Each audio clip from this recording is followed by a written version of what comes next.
Hello my friends and welcome back to my channel. It is Vlogmas day 6 and this is just a regularly scheduled video. It is my weekly weigh-in and weight loss topic. Get right to the weigh-in. I am up 0.2 this week. To me that's a maintain. I'm not too concerned about it at all.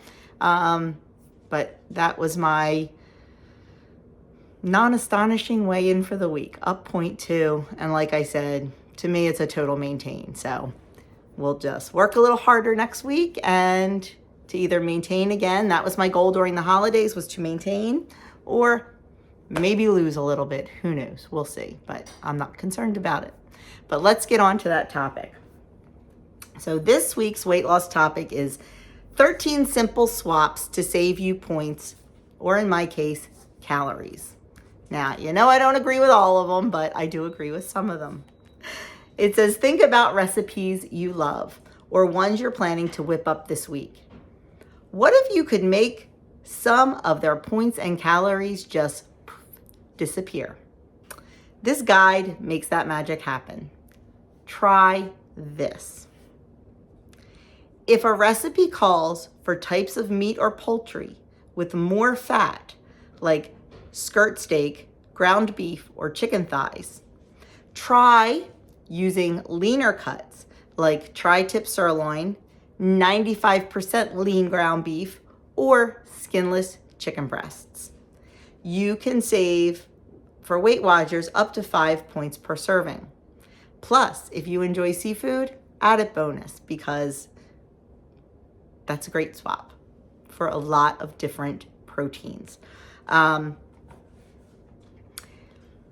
It's very different when you're counting calories versus points, because so many times the calories on things and the points kind of don't add up. Whereas, like, you know, they say what to swap. There's not a huge difference between chicken breast and chicken thighs when it comes to calories. There's a difference, don't get me wrong, but it's not huge. But it is for points. So you kind of have to look at everything and decide what is best for that recipe. You have to decide what you're in the mood for. You may just not want a chicken breast. You may want a thigh. And sometimes we just have to go with what we want because nothing else is going to satisfy us. So it's not clean and dry all the time. You kind of have to weigh some options a little bit.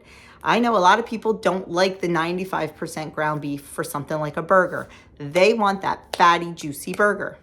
And you know what? Honestly, my friends, once in a while, it's okay. Enjoy it and have what you like. Don't worry about, you know, a difference of possibly, 100 or so calories.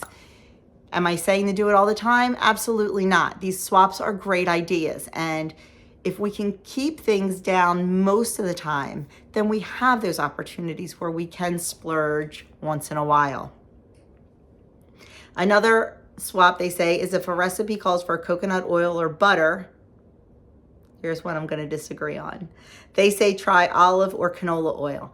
You will never, ever hear me recommending canola oil because it is a seed oil and it is very inflammatory. It is a highly, highly processed oil. And not one that I will ever recommend. So that's just me. That's just me. We use coconut oil. We use it sparingly. And we use butter. We use a lot of olive oil. And a lot of avocado oil. So definitely look at your swaps and do something that you're comfortable with. I try not to cook so much in butter. I try to save my butter calories and points for things like butter on bread or butter on corn on the cob or something like that. And I try to cook in the avocados and the olive oils. So when you're thinking about swaps, think about that too. Think about how you want to use each thing. Because, we might not want to be spreading avocado oil on a slice of bread, but we're fine for using it for a stir fry or, to saute some chicken or something like that. So always stop and think about what you're using that food for and if you can make a better choice. Another thing they say is if a recipe calls for full-fat milk or cheese, use a fat-free or reduced fat. That's something else that I a little bit agree and a little bit disagree. When it comes to milk, I will use a reduced fat milk. Actually, I prefer it. But when it comes to cheese, not so much. Because what I have found over the years, especially not fat-free, there are so many more chemicals in fat-free foods because they need to make up for the taste somewhere. So they put fake stuff in it. I would rather, and back, in the day when I was using like a lot of the fat-free and the reduced fat cheese, I would have to put so much more of it in a recipe just to get the taste. And half the time it wouldn't melt and it just wasn't a good thing. I learned that if I use a high quality full fat cheese, I can almost cut the amount in half because it has so much flavor and it has a little bit of fat to make it melt and to make it taste good. So as far as, the reduced fat is definitely a better option than a fat-free. I don't recommend the fat-free because like I said, it's not cheese. Now, if you are fine with eating processed food or, you're not too worried about ingredients, then by all means, make that swap. I just tell you, for me and for my family, how we feel and what we prefer. And I prefer to have the most natural product I can, which is just good cheese.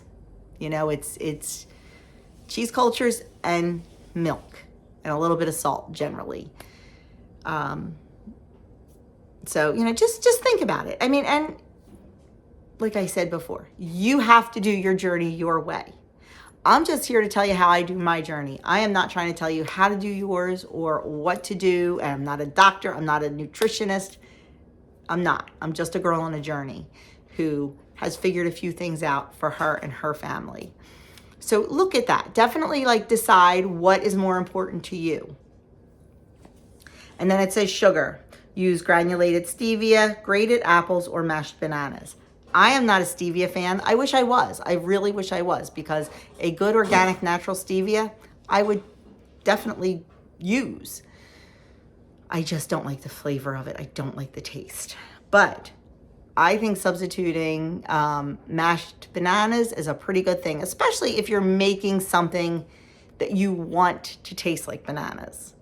I've seen so many WW recipes that call for bananas, and there are things I don't want bananas in. And that's okay too. I've also found that I can greatly reduce the amount of sugar in things, especially like muffins and stuff. Not so much cakes and baked goods, but like other things like a baked French toast casserole or a muffin recipe. I find that I can really reduce the amount of sugar that is in them. Now, I gave up using monk fruit probably about a year ago, but monk fruit is another great option if you don't mind using it. It's a great option in place of sugar. And it doesn't have, the taste is not horrible. So that would be definitely a good option for you. You could check that out. And then it says oil in baked goods. If a recipe calls for oil in baked goods, substitute unsweetened applesauce. It works 95% of the time. You're going to get a denser product, but it really does work. Or what I do a lot is I substitute half and half. I'll do half melted butter and half applesauce, or half avocado oil and half applesauce, or even 3/4 applesauce and 1/4 of the oil or butter. Sometimes I just find you need that fat for a better crumb, a better baked good, but man, you can totally reduce it. You don't have to eliminate it all, just reduce it. And that really, really does help.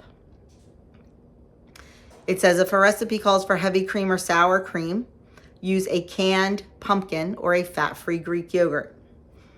I know that works very well for a lot of things. You can also, I substitute for heavy cream a lot in soups especially. I substitute half and half. Regular half and half, but half and half. You're definitely saving a lot of points and calories by switching from heavy cream to half and half.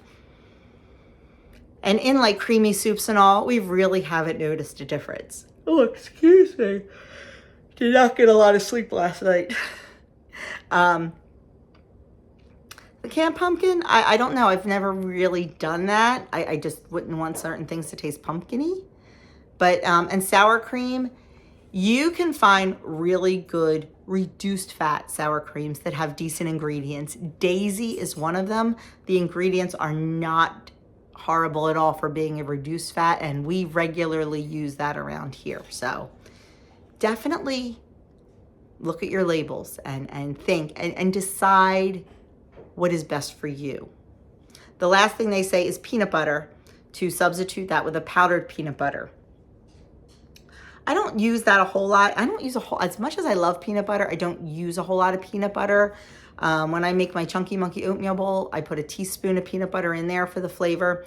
Sometimes I have a hankering for a peanut butter toast, and I just use a little smear. So that's not a huge one for me, but for you, if it is, then definitely try the powdered peanut butter. I do like powdered peanut butter in a smoothie. So they are pretty easy swaps you can make. And if you are concerned about whole foods and calories, or whole foods and ingredients, you can seek out better ones and you can reduce the amount. Trust me on saying if you're using the real products, you can reduce the amount. You can reduce the amount of butter. You can reduce a lot of stuff. You have to play around. Excuse me, I am so sorry. It is so rude of me. I'm so sorry. And I have not had a cup of tea yet today either. That's another problem. But definitely play around with things. Don't be afraid to experiment in the kitchen because you might find you like it a little bit better. I know, like, you know, I've seen things where, you know, oh, saute this in a half a stick of butter. And it was just so buttery and so greasy that I've reduced it to a tablespoon and it comes out just as wonderful. So definitely don't be afraid to try and make some swaps and try to reduce ingredients and try to figure things out a little bit. You're never going to know unless you try. It says, how to save even more points and calories. Cut down on oils or other fats by grilling, broiling, or steaming instead of frying and sauteing. Brush oil directly onto a food or use a cooking spray or oil spritzer instead of, you know, globs of oil. And use reduced salt stock to prevent stir-fry veggies from sticking. I do that a lot. I throw a little bit of bone broth into things. Like if I'm using like a little pat of butter, I'll throw a little bit of bone broth in there too. And it really does help when you're sauteing because it just gives that moisture to help keep things from sticking to the pan. Plus, if you're using bone broth, you're getting the benefits of the bone broth. And then it says, stretch a serving or amount. I do this. Chop nuts and chocolate into smaller pieces. I do that. And it's amazing. Like when I put my walnuts on my Chunky Monkey oatmeal bowl, I chop them fine. I almost pulverize them. And by sprinkling them on there, you're getting that taste in every single spoonful. Whereas if you're doing big chunks of nuts, and you're not getting a whole lot. It definitely works because all you need is that taste. You just need that taste sometimes. It says opt for grated cheese instead of sliced or cubed. And then look for brands with less fat or no sugar added. My screen went blank. Sorry. Because let me tell you, all brands are not created equal. There may be, you know, a reduced fat this or that, 2 brands of it, and there are huge differences. Number 1 in ingredients, and number 2 in calories and added sugars and fats and things like that. Macros, that's what I was looking for, macros. So definitely look at that. Compare your labels. Just take a few minutes and compare your labels. Don't just grab what you've always grabbed. If you've always grabbed, you know, I don't know, the Breakstone's light sour cream, look at the Daisy, compare the ingredients, compare the macros, and see which one is a better fit for you. Yes, it takes longer to grocery shop sometimes, but in the long run, we're doing it for our benefit, so that's okay. Then it says, let's make one thing clear. You should 100% feel okay making and enjoying any recipe as it is. Whether it's grandma's favorite famous pasta, a go-to weeknight meal, or from scratch brownies. This journey isn't about turning every favorite into a lower points knockoff. Yes, I love that they say that. I love that. This journey isn't about turning every favorite into a lower points knockoff. Your budget allows for flexibility in what you prepare and eat. But that's also why point-saving swaps and recipe tweaks are so helpful. There may be times you want that extra freedom to eat your usual favorites or something special and still stay on track. You might even prefer the lower points version or find that the swaps become norms. Planning ahead to fit the foods you love and want to eat into your life, either through lower points and calorie cooking and baking, or just budgeting for the higher points versions, that's what makes this journey more livable and puts you in a better position for success. 100%, 100%. Because I've said it before. If you hack something down so much that it doesn't taste like the original, it is not going to satisfy and satiate you, and you are just going to keep going back and looking for that satisfaction. Sometimes if we just eat, I'm going to say ice cream because you know how I'm about ice cream. I would eat a whole pint of Halo Top or Nick's. No, I wouldn't eat Nick's. Halo Top or something, and I wouldn't be satisfied. But I can get an extra small of the homemade ice cream to the ice cream store we go to and be satisfied because it is real and it is what I want. It is what I love. So sometimes the swaps do us dirty. So think long and hard about what you want to swap, what you want to do, and what is most important to you. And then go from there. Because this is a personal journey. And it's one that we all have to decide what works for us and what doesn't work for us. And I've said it before, but what works for me may not work for you. What works for Sally down the street may not work for me or you. We have to come up with our own. We can read, we can research, we can listen, we can take in all the information, and then we make our decisions to do what is best for us. So that is it, my friends. That is my weigh-in and the weekly topic. Thank you so very much for sticking around and watching. And I invite you, if you haven't already, to subscribe. Please hit that subscribe button. It does not cost you anything and it helps me out tremendously. Give this video a thumbs up. Leave me a comment below. Let me know how you are doing. And if you know someone who can use this, please feel free to hit that share button. I'll leave a couple old videos linked here, my friends. And thank you so much on this Vlogmas Day 6. I will see you all in my next video.